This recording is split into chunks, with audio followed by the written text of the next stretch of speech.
Hello everyone and welcome back to Sophie Loves.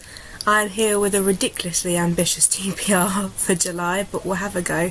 It is my birthday month in July, so I've tried to pick out books that I particularly would like to read because I thought it would be nice to treat myself as it is my birthday. I'm going to try and not touch my hair too much in this video. I'm going to do it now quickly because my last video I noticed that I was touching my hair a lot, so I'm really sorry about that.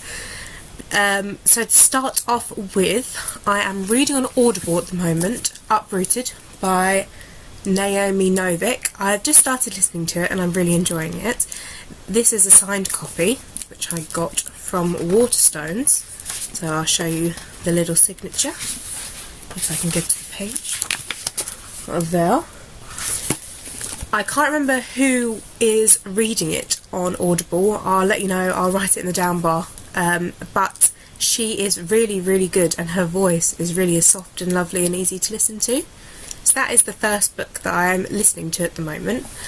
I'm also reading and nearly finished The Handmaid's Tale by Mark Atwood. I will be finishing that soon, and I think I'm going to do a comparison video to that and Only Ever Yours by Louise O'Neill because they are very similar. I know Louise O'Neill's book is based on The Handmaid's Tale, and it's really interesting to see the differences and how one book, a more modern version of it. So the next book I found in a charity shop, and I just watched Jen's channel, and we've got Carol Ann Duffy, Feminine Gospels.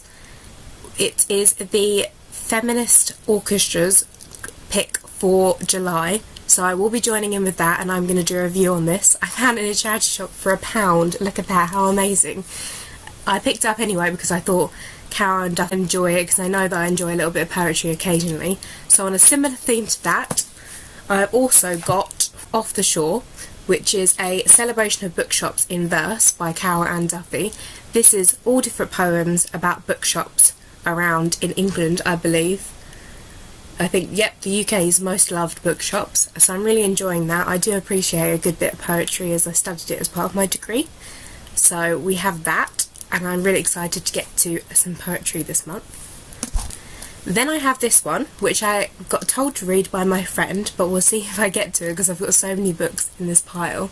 This is an international best-selling author by Erika Spindler, and it's Killer Takes All, and I believe that it's based on a role-playing game and it's a murder thriller, and Alice in Wonderland is involved in this. That's why she recommended it for me, because she knows that I love a little bit of Alice in Wonderland retellings. I don't really read a lot of thrillers, and especially not where loads of people get brutally murdered in here apparently, so maybe an Alice in Wonderland retelling of it would be quite interesting. So if I do get to this quite soon, I will do a review on it, and it will be in my Alice in Wonderland series on my blog most likely, so check that out. Then we have Bill Bryson's Notes from a Small Island, which I was meant to read for the TBR takedown, so I've got it on my list for July, but we'll see if I get to it because I've got quite a few books. This isn't a high priority, but I would like to read it because it has been on my bookshelf for quite a long time now, and this is Bill Bryson's travel stories about the UK. So it seems really nice. I haven't read any Bill Bryson. I like a bit of travel writing. I had dabbled a little bit in it myself on my blog. Then another one that I've had on my TBR for a very long time, Satin Island by Tom McCarthy. I'm not entirely sure what this is about, but I know it was in a run-up for a best-selling award recently, the Man Booker. I bought it because it sounded the most interesting out of the bunch that I would be interested in, and I think it's about the meaning of life and quite deep stuff. I know that it's broken up interestingly throughout the book, and it's not just average normal chapters, so anything that's a little bit different from the average I quite enjoy reading. So we have that one, and I'll let you know how I get along with that. Now we have a couple from my recent haul. So I've got Fen, which I've just got. This is magical realism, and I'm really excited to read this. I already spoke about it in my London book crawl. And then we also have The Vegetarian by Hang Hang, which is meant to be really good. I've heard so many good things about this, and Human Acts. I'm really excited to read this, and it's a tiny little book, so if I do enjoy this I will be picking up Human Acts very soon. Next up from my journeys is Arcadia by Ian Pearce. I've been told this, if you like Northern Lights, you will like this, and I absolutely love Northern Lights, and I studied it in my degree, so I'm really excited to get to this, and I might try and read this over my birthday, because I want to treat myself to a book that I'm really enjoying over my birthday. Does anyone else do that? Probably just me, but I'm really excited, and I've got my own little bookmark in here as well that they gave me in the bookshop, so that is the one that I'm really excited to read. Next, with the London Independent Books, I also got The Gifts of Reading by Robert McFarlane, and this is an essay about reading and the gifts of it. I'm really bad at explaining this, but it reflects on the unique emotional resonance of books given and received and how such gifts have shaped his own life. And as an avid reader and someone that studied English as a degree and hopefully going to study it again soon, I really do like reading, and I'm very excited to read this. I haven't read a lot of essays. I've only read Bad Feminists, which is a series of short essays about feminism, so I think reading an essay about reading would be really interesting, so I'll get back to you on how I enjoyed this one. It's tiny as well, so it'll take me like 10 minutes to read this probably.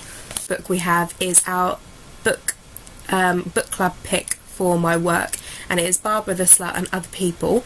This is by Lauren Holmes, and I'm really excited about this. I've looked into it more recently, and it's short stories, or I get the feeling that it's all based around feminism, but I want to go into it a little bit blind because I don't like knowing too much about the books before I start it, but I will be having a review up about this. We're also reading The Art of Being Normal in our book club, but I've already read that, so I might have to skim through and just see if I remember the whole storyline for when we discuss it, because our discussions usually get a little bit heated about our discussions, so I want to make sure I've got all my facts right about the book. But I'll be reading this one very soon because it's our book club pick. From the independent bookshop book crawl, I've also got Mouse. This is again, I've already described it, but I'll describe it again. This is a comic based upon Nazi Germany.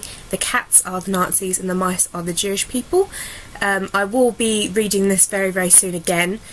It shouldn't take me too long because it's a graphic novel and they usually fly through them really easily. I thought I'd add a graphic novel to the list of books because I've got so many books, so it's nice to break it up with a graphic novel. I usually do throughout the month. Now on to the last little pile left. Nearly over, guys. Well done for sticking with me so far. So we've got a Guide to Being Born, Romana Subel. Sorry if I butchered your name. It's a lovely cover though, look at that. That is amazing. And I believe I bought this because Jen Campbell said it was really good. And this is a series of short stories, 11 stories in here. And it's about one of the stories is a pregnant teenage girl believes she'll give birth to any number of strange animals rather than a human baby. So that's the first short story, that's what it's about.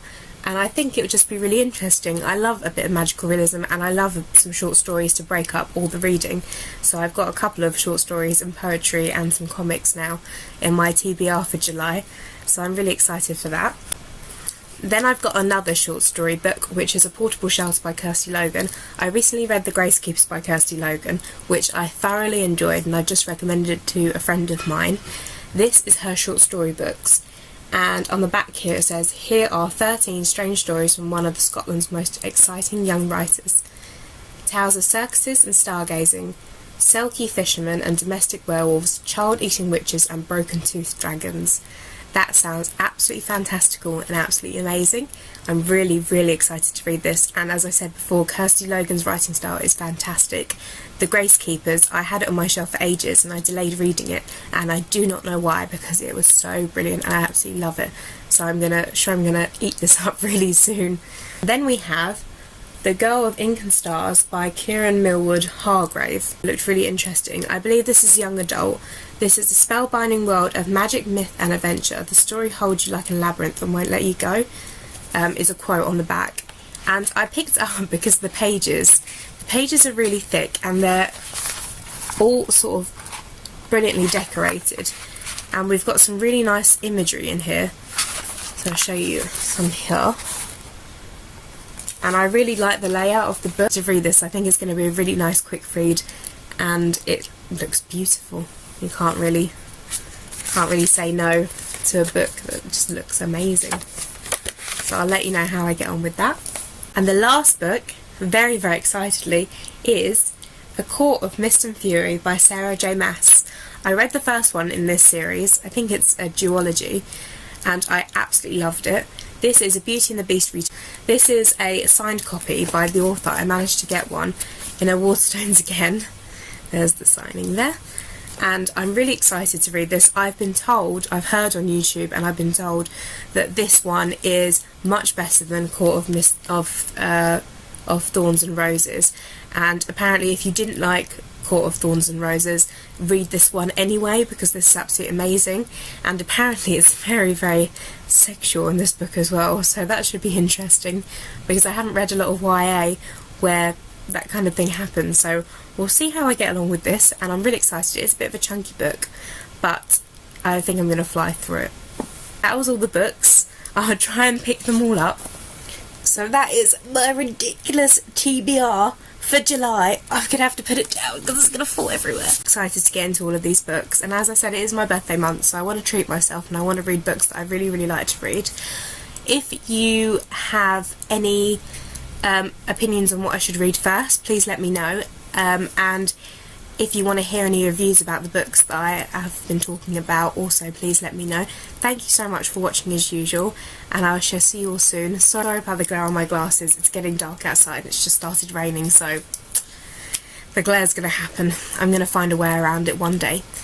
But I shall see you all soon. Have a lovely day, and have a lovely July.